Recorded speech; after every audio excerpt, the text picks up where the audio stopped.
connection's kind of off sometimes. Okay. Art, a concept that even in the 1800s was controversial and faced destruction.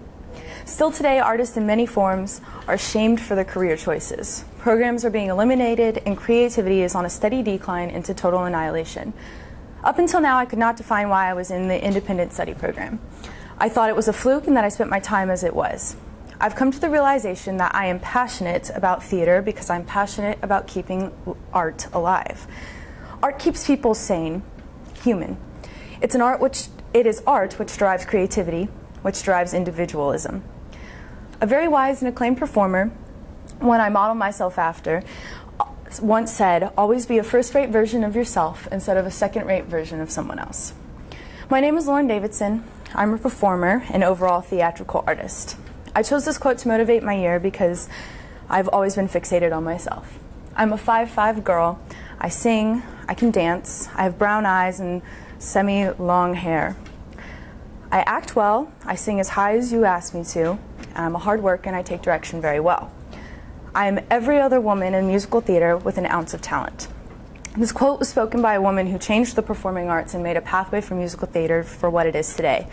It speaks so much truth in that it says there will always be someone who looks exactly like you, acts exactly like you, and can do the same exact job as you, but it is your responsibility to be an individual, to be creative, and make something new.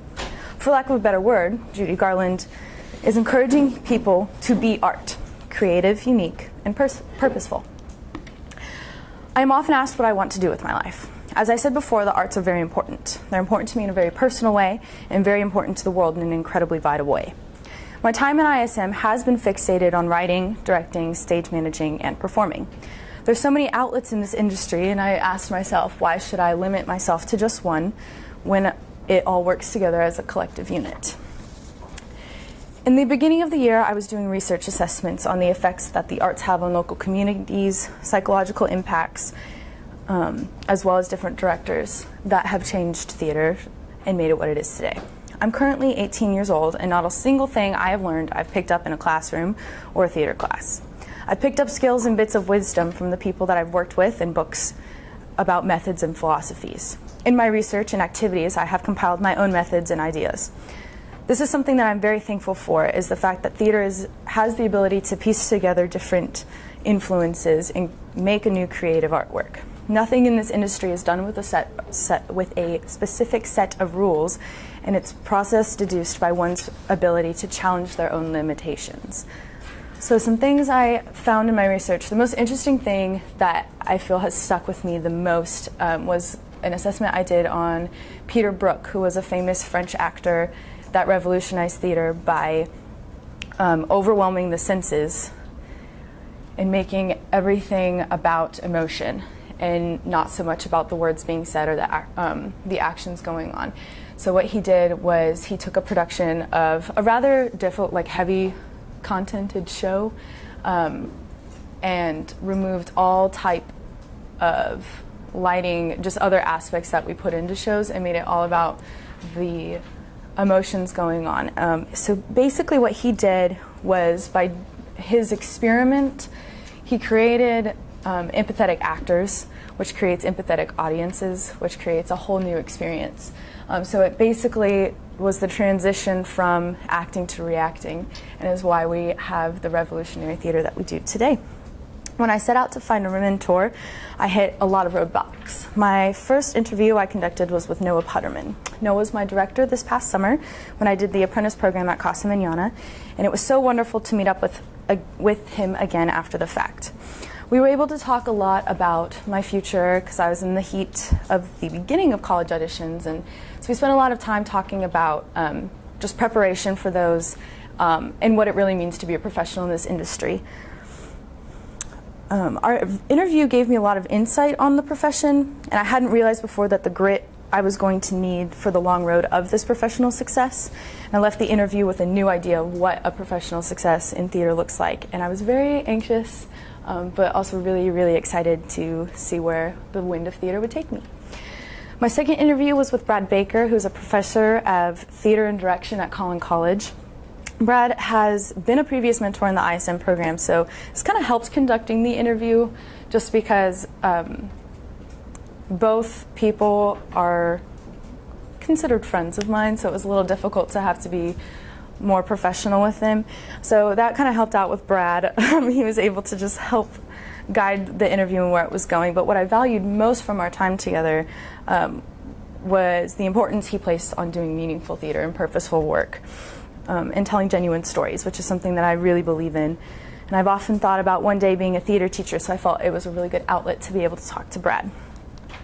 This is where I began having a lot of issues, though, because both Brad and Noah gave me numbers and people to contact for more interviews, but every single person I contacted either never answered or didn't have time to speak or didn't want to spend time with an 18-year-old enthusiast. I very genuinely wasn't offended by this. If anything, it was such a testament to the importance of having relationships in this field, because both Brad and Noah are people I have worked with before. It was so much easier for me to be given the time to work with them and to talk with them, as opposed to everyone else I tried to contact. On November 28th, I asked if Noah would be my mentor, and as the director of education at one of the most acclaimed theaters in DFW, I knew I'd be able to learn a lot and be submerged into a highly professional environment.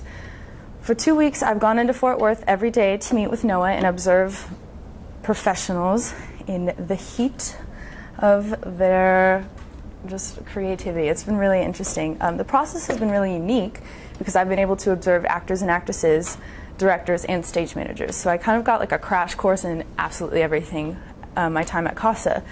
For instance, at the end of every single rehearsal, our stage manager and I would sit down and we would individually, hour by hour, block what we had done that day and what we had accomplished. And it really just turns into like kindergarten sentences of, we ran in circles for 2 hours trying to figure out this scene.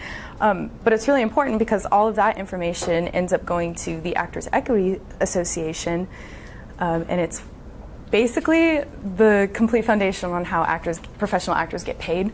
So that was kind of cool because I felt like I was determining people's life, which was really interesting. And that was just a huge part of the stage managing part of things. But even script changes were noted.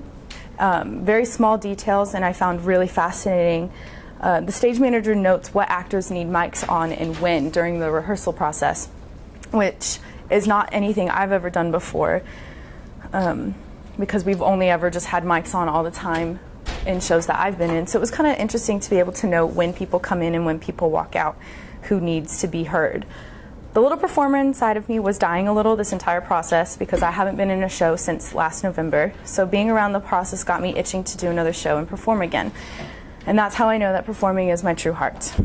But getting to observe Actors Equity actors has been really amazing. For one, I've only ever done shows with people my age, and all of the people I was working with were adults.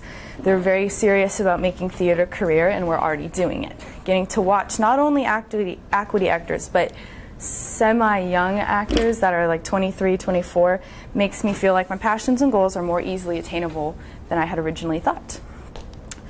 So Noah is a playwright himself, so I figured now would be as good a time as ever to start dabbling in the playwriting side of things. So I decided to write a play for my original work, and it was definitely an experience. Noah being a playwright was not only helpful, but very nerve-wracking because he is a very, very smart man. And it was always kind of scary when I would turn in my work to him because I've never written before, so I had no idea really what was going on. If anything I was writing was good. He told me to help kickstart some ideas to read a random newspaper and find interesting stories to spin it off of. But I also wanted to use a lot of my life experience as well. But being younger, there's not a lot that I've experienced. So I ended up, my grandfather was diagnosed with Alzheimer's like 7 years ago now. And it's kind of just affected my life in a lot of very different ways that I never really expected. And a lot of times, there are a lot of plays written about memory and the memories of others, and I've seen a couple of plays dealing with Alzheimer's specifically, but they always focus on the victim of Alzheimer's, and they never focus on the people that it affects in its wake. So I wanted to write a play about that. The only problem was I took on way much more than I could handle. A big problem with playwriting, like new playwrights, is we tend, I'm going to say we, I'm clumping myself in this, we tend to want to do so much that we do too much, and I focused way too much on a lot of different details that didn't necessarily flow together, and they connected but just not very well. So by no means I do not really think I wrote the best play ever, that is for certain, but I am very proud that I tried at least. It was terrifying and it taught me a lot about myself, and I remember trying to write and spend a lot of time plotting and planning the tiniest of little details, which by far was my biggest setback. I wasn't passionate about what I was writing at all, and I didn't feel like I was making art. I was trying way too hard, and I believe this is why the play wasn't as successful as I would hope it would be. My year in ISM has allowed me to strengthen these professional relationships I already had and allowed me to immerse myself in a professional environment. I've been able to seek out opportunities to challenge myself as a performer and try many new and terrifying things that have only shaped me as an artist. Every day I set out to learn something new, and every day I set out to be a woman of many talents and ideas. As my book gets full, I am able to see a physical manifestation of the skills that I have learned and attempted to learn and master. ISM is only the beginning of a lifetime of innovating and evolving, and I cannot wait to see where I am allowing myself to go. I've mentioned how rigorous the schedule in this business gets. My mentor visits were no exception to this schedule. Casa Manana is one of the few equity-run theaters here in the area, and they put on several shows. This is not even half of their season of what they've done, and I worked on this show and this show, and a lot of my friends were in this show, so that's pretty cool. And I was supposed to audition for Santa Claus, but surgery happened. The success rate and the quality of their shows is really impressive and is what gives Casa the prestige that it has. It's a huge part of the reasoning why I asked Noah to be my mentor in the first place, because I knew I'd be around incredible directors,